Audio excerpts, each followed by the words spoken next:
জীবনে যত বড় বিপদ আসুক, ডিপ্রেশনে পড়ে যাও, কোনো সমস্যায় পড়ে যাও, মানে আর কোনো রাস্তাঘাট দেখতেছো না, এখন দেখতেছো দেয়ালে পিঠ থেকে গেছে, 4টা কাজ করবা, ইনশাল্লাহ তুমি ডিপ্রেশন থেকে বের হয়ে আসবা। সর্বপ্রথম কাজ হইলো 2 রাকাত নামাজ পড়ে ফেলবা। উজু করে 2 রাকাত নামাজ পড়ো। নামাজ পড়ে তুমি আল্লাহ তাআলার কাছে পরামর্শ চাইবে, আল্লাহ আমি তো এই সমস্যায় পড়ে গেছি, আমার তো হঠাৎ করে বাবা মারা গেছে, আমি তো এখন চোখে কিছু দেখতেছি না, আমি তো এই অন্যায়টা করে ফেলছি, আমি কি করব? আল্লাহ তাআলা তোমাকে পরামর্শ দিবে। এই কথাটা আমার এক আপা ওই দিন বলতেছে, আমি একটা সিদ্ধান্ত নিয়েছি, নেওয়ার পরে আমি টেনশনে পড়ে গেছি যে হায় হায় আমি এখন কি করবো। তো আমার আপা আমাকে বলতেছে যে তুমি কাজ করো, 2 রাকাত নামাজ পড়ো, নামাজ পড়ে আল্লাহ তাআলার সাথে পরামর্শ করো। আমি চিন্তা করছি আল্লাহ তাআলার সাথে পরামর্শ করবো কিভাবে। 2 রাকাত নামাজ পড়ছি, নামাজ পড়ে আমি আল্লাহকে বলছি যে আল্লাহ আমি তোমার একটা সিদ্ধান্ত নিছি, কি করব। তখন দেখি আমার মাথায় নানান চিন্তা আসতেছে, বুদ্ধি আসতেছে, পজিটিভ, বুঝছো। ডিপ্রেশনে পড়ে গেলে প্রথম চেষ্টা করবা 2 রাকাত নামাজ পড়া। দ্বিতীয় যে কাজটা করবা, একা থাকবা। হ্যাঁ, ধরো তুমি একটা খারাপ পরিস্থিতি পড়ে গেছো, রুমে দরজা টরজা বন্ধ করে একদম হায় হায় আমার সাথে এটা কি হয়ে গেল, তখন তোমার মাথায় খারাপ চিন্তা আসবে। কি চিন্তা আসবে? তখন মনে হবো যে আমি উল্টাপাল্টা কিছু করি। আরবিতে একটা প্রবাদ আছে, ওতলাতুর রাসি দুক্কানু শয়তান। খালি ব্রেন হচ্ছে শয়তানের রাস্তা না। কিসের রাস্তা না? শয়তানে বাসা বাঁধে, শয়তানে দোকান বানায়। তাইলে যদি তুমি ডিপ্রেশনে পড়ে যাও, তাহলে একা থাকবা না, মানুষের মাঝখানে চলে আসবা। হাজার হাজার মানুষ যেখানে থাকে, তোমার আত্মীয় স্বজন যেখানে, তোমার ছাত্র ভাইরা যেখানে, তোমার বন্ধু বান্ধব যেখানে, তুমি ওইখানে চলে যাবা। তখন উল্টাপাল্টা চিন্তা আসবে না। কয়টা হলো? 3টা। নামাজ, রুমে একা থাকা যাবে না, মানুষের সামনে চলে আসবে।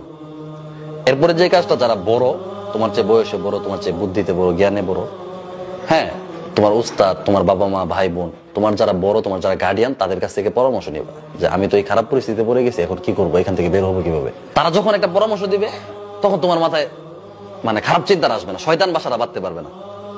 কথা বুঝছো?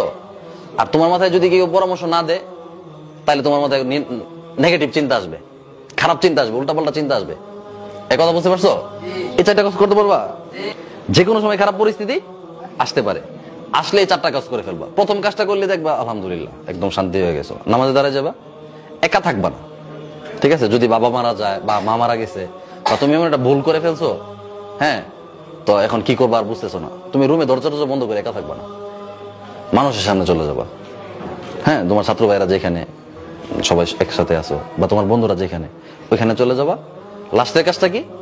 যারা বড়, যাকে তোমার কাছে ভালো লাগে, সে উস্তাদ হোক, বাবা মা হোক, যেই হোক, হ্যাঁ, যার কাছে মনে হয় যে তার কাছে যদি বলো তাহলে কোনো সমস্যা হবে না, এমন একজন মানুষের কাছে গিয়ে পরামর্শ করবো যে আমি তো একটা ভুল করে ফেলছি, বা আমি একটা বিপদে পড়ে গেছি, এখন কি করব।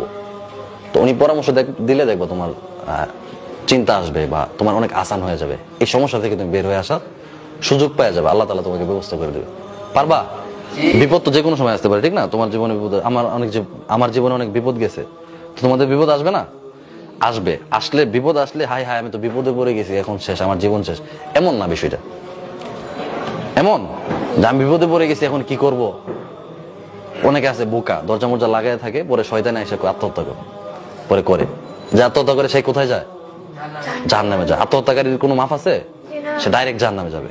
আত্মহত্যা করার সময় মৃত্যুর আগে যে যন্ত্রণাটা হয়েছে, এই যন্ত্রণা সারা জীবন, মানে কিয়ামতের পরে আর কোনো মৃত্যু নাই, আমৃত্যু সে এই যন্ত্রণা উপভোগ করবে। কষ্ট না অনেক? মৃত্যুর আগের কষ্টটা, এই কষ্টটা সে সারাক্ষণ পাইতে থাকবে, এরকম শেষ নেই। তো শয়তান নানান খারাপ পরামর্শ দিবে, তো শয়তানকে পরামর্শ দেওয়ার সুযোগই দিবা না, রুমে একা থাকবা না। খারাপ লাগতেছে, সবার সামনে চলে যাবা। খারাপ লাগতেছে, নামাজ পড়বা। খারাপ লাগতেছে, বড়দের পরামর্শ নিবা। বুঝছো? মনে থাকবে সবার?